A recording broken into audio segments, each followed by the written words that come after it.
Firstly, I just want to thank Sinn Féin, and in particular Deputy John Brady, for bringing this motion forward. I know Deputy Brady has worked on this issue for a long time, and indeed when I was on the council with him in Wicklow County Council, he put a huge amount of work into this issue, and I want to acknowledge that. Minister, your speech tonight spoke about your long-standing admiration for the retained firefighters, for their dedication. You said that you're conscious of the special responsibility that's placed on you to ensure that the men and women of the service are provided for and empowered to carry out their duties, and it's a responsibility that you undertake with the utmost seriousness. Minister, I think the fact, and I agree completely with my colleague, the fact that you were talking today about a positive result this evening, what that's done is it's completely undermined their trust in you, because you didn't come in with a positive response and a positive result.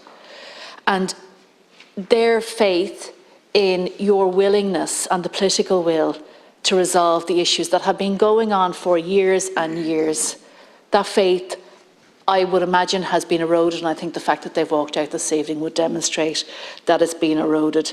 And I think not only do you have a responsibility to deal with this with seriousness, you have a responsibility to treat them with respect. And unfortunately, I don't think that that's happened this evening. I think, Minister, saying that you had a positive response when you didn't, I think that that's a clear lack of respect for what they do. I've spent the last few days and indeed weeks talking to firefighters from my constituency in Wicklow to get a sense from them of what tonight, when I'm talking on this, what they would like me, how they would like me to represent the issue for them. What I found really fascinating was each of the men that I spoke to, it was clear that each of them absolutely love and are absolutely honoured to be firefighters. It really goes to the core of who they are.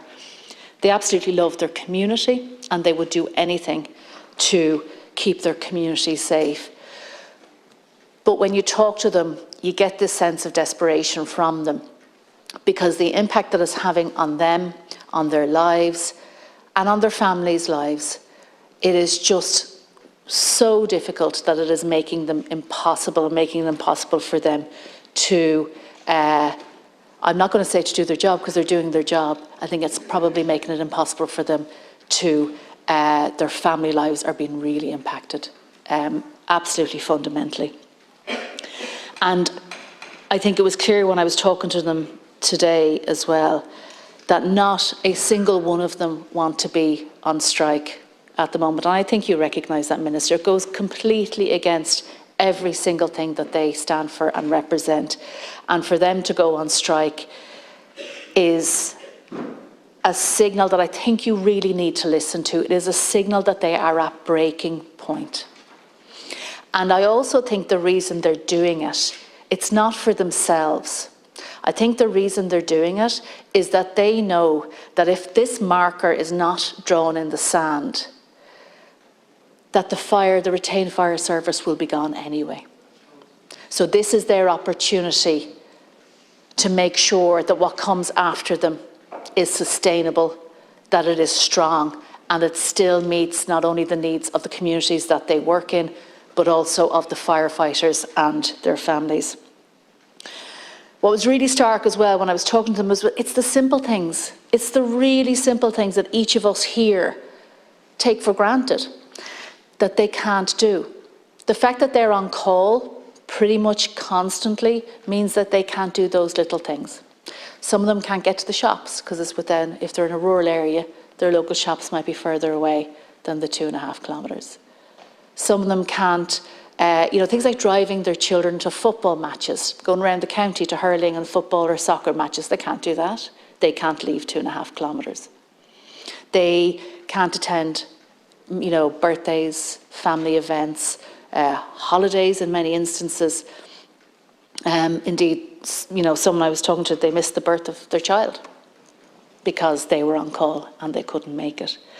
And so this is a huge impost to place on anybody. And it's not only on the firefighters themselves. It's also on their families. It's on their partners, their spouses, their children, their parents, their extended family. Because each of the people in their extended family and their immediate family, they are also carrying this role. They are also doing our communities a service, because it's because of the work that they're putting into their families that they're enabling their partners to be the firefighters and to protect communities. So it's not just firefighters that this is impacting on.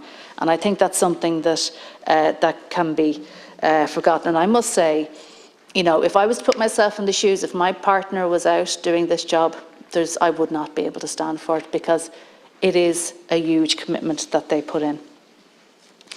I think the reason that they have been treated so badly for so long is because they have just gone along. Their sense of commitment, their sense of duty is so strong that actually they haven't complained about this at all. And even when I was talking to them over the last few days, they say, look, we don't want to complain too much. Or, you know, they were really conscious of not complaining, of making it sound that their lives were, you know, very difficult. Because they're not used to doing that. They're not used to reflecting the real hardships, actually, that successive governments have placed on them, because we have a two-tiered fire service in this country.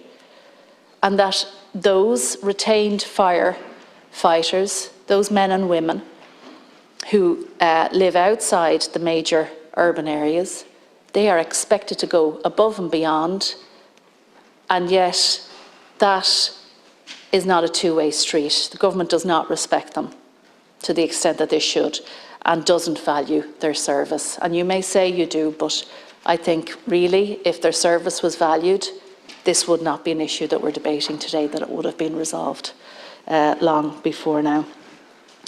And when we're talking about retention, I actually don't know how any young person could even think about joining the retained fire service at the moment.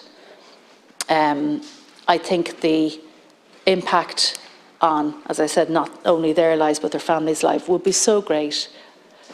I just don't see how they could actually sacrifice that much for us. So there's a whole lot of issues, Minister, that need to be resolved.